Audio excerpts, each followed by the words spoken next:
Hey guys, and welcome to today's video. So in today's video, I'm going to be doing something I've never done before. I've just been nervous to do it because I don't want it to come across negative and I don't want it to come across as complaining. But since I've already gone down the path of like products I regret buying and videos like that, I thought why not? Because I've seen a lot of people make this type of video. So today's video is an anti-haul. And for those of you that aren't familiar with what that means, it's what it sounds like. It's products that I am not going to haul. Rather than me talking you through a bunch of new products that I've purchased and my thoughts on them like a regular haul video, I'm going to be talking you through products that are also new that I am not going to haul and the reasons why. So if you are interested in the products that I've seen recently that I am not planning on buying, then just keep on watching. Alright, the first product is a new highlighting palette that actually looks really nice, but the price point kind of turned me off of it. I published a video about a month ago, maybe more, and it was the new NYX eyeshadow palettes, and I got mine for $10 off, so I got it for $19.99, but it retailed for $30, and a lot of you guys were saying in the comments $30 is ridiculous. No matter how good it is, it's still not worth it. And I have to agree with you guys. The quality of that palette was really great, but it's not a drugstore price. And if you're gonna spend $30 on a palette, you're getting into high-end territory. And that's kind of the way that I feel about this highlighting palette. This is also from NYX. It's $25. And I just feel like there are so many other options at the drugstore for highlighting palettes that are absolutely amazing that are not $25. You've got Flower Beauty, you've got Sleek, Makeup Revolution. There's a lot of other options at the drugstore for highlighting palettes, and this one just didn't look like a wow palette. Enough for me to say that palette is worth $25 when I have tons of highlighters.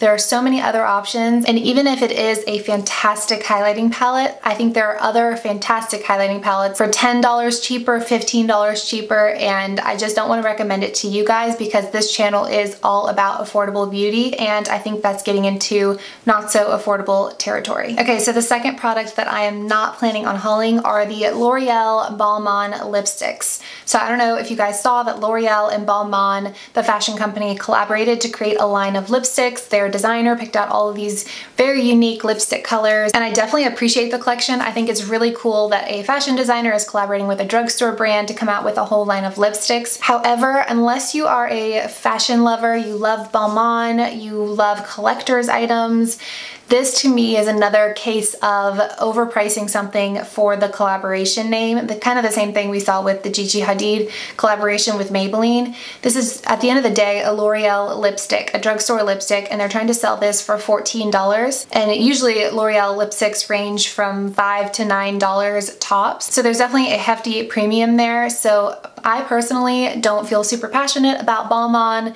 I don't think the colors look like something that I would normally wear. I don't really care to have this as a collector's item, so I am not going to be purchasing. And I do want to point out, like I said, the colors in this range are very unique. They're something we haven't seen from L'Oreal, but if you're looking for very unique lipstick colors, don't feel like you have to go with this collection. NYX offers tons of crazy colors in lipsticks. I will link some of those down below, and you could probably dupe a lot of the Balmain collection without breaking the bank. And from what I've seen with the swatch videos of the L'Oreal Balmain lipsticks, they're not that pigmented. So not only do I think you'll get a better price with NYX, but better color payoff. All right, next up is something we have not seen before, or I've never seen this before, but e.l.f. recently launched a couple of like tech accessories. So there's a pop socket now on their website, and then kind of like a cell phone ring light. So you just kind of pop the ring light on your phone. It's for taking selfies at night when you don't want to use the flash. It's sort of like their version of the Lumi case that we always see the Kardashians talking about, and it's $12.99.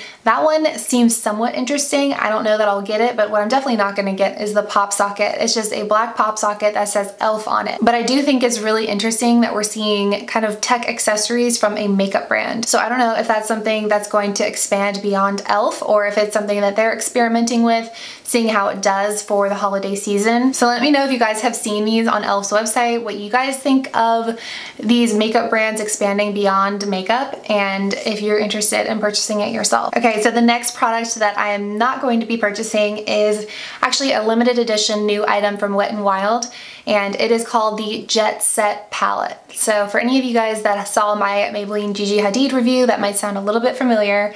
They came out with their own version of the Jet Setter kind of collection, foundation, everything you need all in one palette. It comes with a lot more than the Maybelline Gigi Hadid palette did, but it is also $29.99. It comes with 98 eyeshadows, 45 lip colors, 25 lip glosses, 6 blushes, 3 bronzers, 2 eye pencils, 1 lip pencil, 4 applicators, and a mirror. So for me personally, these palettes that have 98 eyeshadows in them are a little bit excessive. I don't like that out of an eyeshadow palette. To me, that's overwhelming. I'm never gonna take 98 eyeshadows with me on vacation. I like a nice clean palette with a good array of eyeshadows that all work really well together. That can create several different looks, but I don't really have to think too hard about it because it's so cohesive, and I just can't imagine 98 eyeshadows looking cohesive or feeling inspired by looking at that many eyeshadows. And then the same thing with the 45 lip colors. To me, that seems very excessive. And 99% of the time, the lip colors that come in the little pots, which is how it's laid out in this palette, are not very good quality. They're hard to work with, they're sticky, and they don't provide a whole lot of pigment. So that doesn't excite me either. And what I find really strange about this palette is my favorite thing from Wet n Wild, and I think a lot of people feel this way, are their highlighters. They make fantastic highlighters, and they have 98 eyeshadows, 45 lip colors, but 0 highlighters in this Jet Setter palette. So that doesn't really make a whole lot of sense to me. I don't usually go crazy with eyeshadow and do a bunch of complicated looks when I'm on vacation. I'm more about the highlighter and the bronzer and the blush. And this is giving you hardly any kind of face options, but tons of lip and eye color options, almost too many. So with the price point being $29.99, even though you are getting a lot, I just feel like it's not cohesive. It's too many eyeshadows, too many lip colors, and there should have been a highlighter. All right, the next thing that I am not planning on getting is a new face mask from L'Oreal. It's called their L'Oreal Age Perfect Cell Renewal Mask. This is a $25 face mask, which first of all, I think that price point is very, very high. That's getting into the high end in terms of skincare. But you guys know skincare is very important to me. I have very sensitive acne prone skin, so if I'm gonna spend money at the drugstore, it's gonna be on skincare. But I feel like a mask isn't the best place to put that money because it's something you apply sporadically. It's not something that you're going to use on a daily basis to see results. So I also saw that No. 7 just launched a new vitamin C serum, and to me that looks a lot more intriguing than a face mask for $25. Because it's a serum that you're gonna see results with because you use it twice a day. And for me personally, I also find L'Oreal skincare not as high quality as No. 7 skincare, and they're kind of creeping into No. 7 skincare prices even higher than that. So for those reasons, I'm gonna be skipping out on that face mask. Okay, so the next product is not really a product, it's more of a line of products. And I tweeted about this recently. One of you guys tweeted at me about it and asked me if I was interested in trying it. And I said I am, but at the same time, I'm not sure. I was thinking about it more last night, and it sounds really strange to me. So for those of you that don't know, 7-Eleven launched a new makeup line, and yes, I mean 7-Eleven, the gas station. I don't have one anywhere near me, so I would need to drive about 45 minutes to go and see if my local 7-Eleven has the makeup, but that is just strange to me. I mean, we're seeing makeup brands carrying pop sockets and ring lights, and now we're seeing gas stations carry makeup. So I am very intrigued by it, but I don't know that I want to put those things on my face. I know it's all in packaging, but something about makeup and gas station just doesn't go in my mind. Let me know what you guys think about that down in the comments below, and if any of you guys have picked up anything from their new makeup line. Okay, and then the last product is something I kind of want to turn over to you guys because it's something I'm not planning on hauling, but if it sounds really interesting to you, I was a little bit more on the fence with this one than I was out of all of the ones I talked about so far. And it's called the Almay Long Lasting Brow Color. It retails for $12, and from what I understand, you paint your brows with some sort of like a gel. You let it dry for 30 minutes, and then it's supposed to have tinted your eyebrows. So first of all, the reason I wasn't gonna haul this is because I already have dark eyebrows, so I don't really need them to be tinted. I just need them to be filled in. And the second reason is because you guys know I always talk about brow-like strokes, and I feel like with a gel that you're kind of painting over your whole eyebrow, there's no way that it looks like brow-like strokes. I'm worried that it's just gonna look like one big blob up here. I'm not currently planning on hauling that, but if it sounds really interesting to you guys, for you guys, I'll do it.